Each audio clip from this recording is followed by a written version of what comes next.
triangle law of vectors.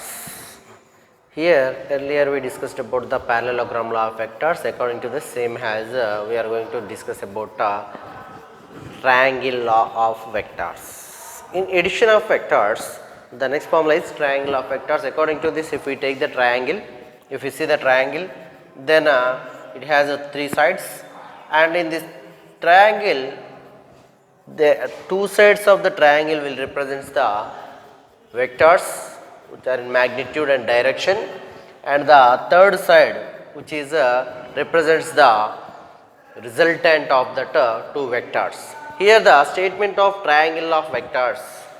Here, if two vectors are represented in magnitude and direction, if two vectors are represented in magnitude and direction by the two sides of a triangle taken in order, the two vectors are represented in magnitude and direction by the two sides of a triangle taken in order.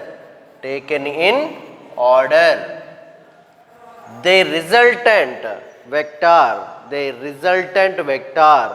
represented in a magnitude and direction, the resultant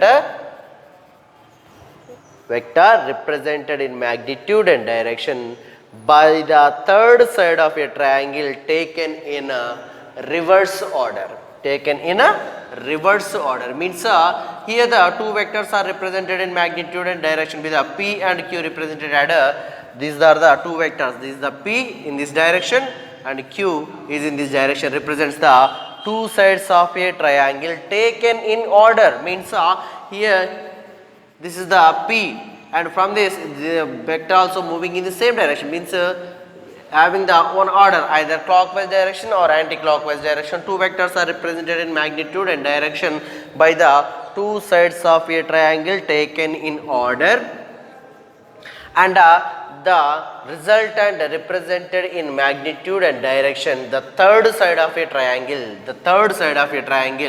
taken in a reverse order. Means either the 2 or P, Q are moving in this anti-clockwise direction, but in case of the resultant is taken in a, will be in a reverse order, means clockwise direction. Like that, here the other statement that if two vectors are represented in magnitude and direction by the two sides of a triangle taken in order, their resultant vector is represented in a magnitude and direction by the third side of the triangle taken in a reverse order. If in case of the two vectors, the two sides of a triangle taken in order and the third side of the triangle taken in reverse order. In case of this is about if the two vectors are taken.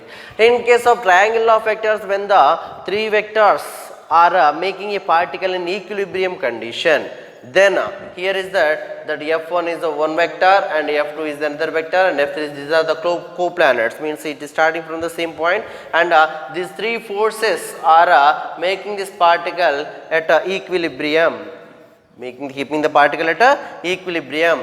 Then we can write that this is F1 is in the direction, this is F1, so that's why F1 is in the same direction, and according to the triangular we can modify this one like this.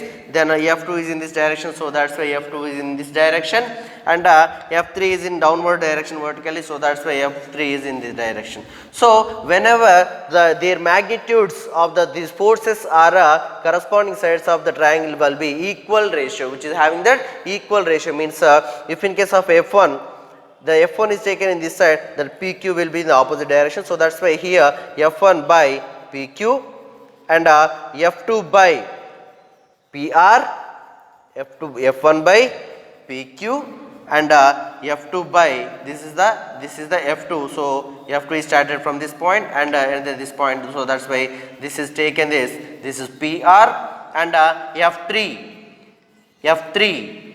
will be QR. So here it is that we can write the ratios of magnitudes, the magnitudes of the forces and the corresponding sides of the triangle. Means these three are the corresponding triangles and their equal ratio. The triangles have equal ratio, so that's why F1 by PQ and F2 by PR, which is equal to F3 by QR. Means the forces are acting at that points are equal. Means this F1 force is acting at this point will be equal PQ. So as well as F2 is force acting on points PR is equal, and as also F3 is F3 is also acting that PR is also same is equal. So that's why we are writing that the ratios are equal. F1 by PQ is equal to F2 by PR is equal to F3 by QR. This is the triangle of vectors in case of 2 vectors and 3 vectors. Means once again, if the 2 vectors are represented in magnitude and direction by the two sides of a triangle taken in order, and the third side of the triangle represented the resultant in magnitude and direction taken in a reverse order, and this is the statement of triangle of vectors. And as well as the third one is if in case of the three forces are keeping a particle at equilibrium position, then according to the triangular statement will be, if in case of these three are coplanars, so that's why they are keeping it constant, then it will be here the magnitude of the forces and the corresponding sides of the triangle have equal ratios. So that's why F1 by PQ is equal to F2 by PR is equal to F3 by QR. This is about triangle law of vectors. The next one is according based on that one, the Lambda theorem can be classified. That is, the Lambda theorem means if the three vectors are coplanar, if three coplanar forces acting at a point are equilibrium, this will be is in equilibrium. Three forces are acting at a point, coplanar forces acting at a point are in equilibrium. Then each force F1, F2, F3, and each force is proportional to the sine of the angle between the opposite between the other forces. Means if in cases of F1 is acting in this direction, the F1 force is proportional to the F1 is proportional to the opposite angle will be alpha, so sine of the angle alpha. So that's why we can say that F1 is sine alpha and F2 is proportional to sine beta, because of F1 is the angle between the opposite force, the F2 force is acting in this direction. In that case of the another two forces are F1 and F3, this will be the angle beta is acting between this. So that's why sine of the angle between two forces, that is F2 is proportional to sine beta. Next one is F3 is proportional to sine gamma. Means F3 is acting in this direction. So that's why then each force is proportional to the sine of the angle between the other two forces. So that's why we write that F1 by sine alpha is equal to F2 by sine beta, which is equal to F3 by sine gamma. In practical also we have these parallel forces according to the parallelogram forces, parallel forces lab also there, practical for the practicals. Then this is about triangle of vectors and Lambda's theorem. Next Polygon law of vectors. The next one is Polygon law of vectors, the statement which is useful for the IPE purpose. The Polygon law of vectors means here we are taking the hexagon. So here the number of, this is a Polygon law of vectors which is useful to find the resultant whenever the number of vectors are given. When the number of vectors is given, more than 3 or like that number of vectors are given, then to find out the resultant vector, then this is a formula is useful, this will be useful, Polygon law of vectors will be useful for that. This is if in case of V1 and V2, V3, V4, V4, V5, these are the vectors are acting in different directions. The number of vectors are there, it is acting in different directions. So that's why here, if a number of vectors are represented in magnitude and direction, means here the number of vectors which is acting in the V1, V2, V3, V4, V5 be the number of vectors which is acting in magnitude, represented in magnitude and direction by the sides of the polygon, taken in order.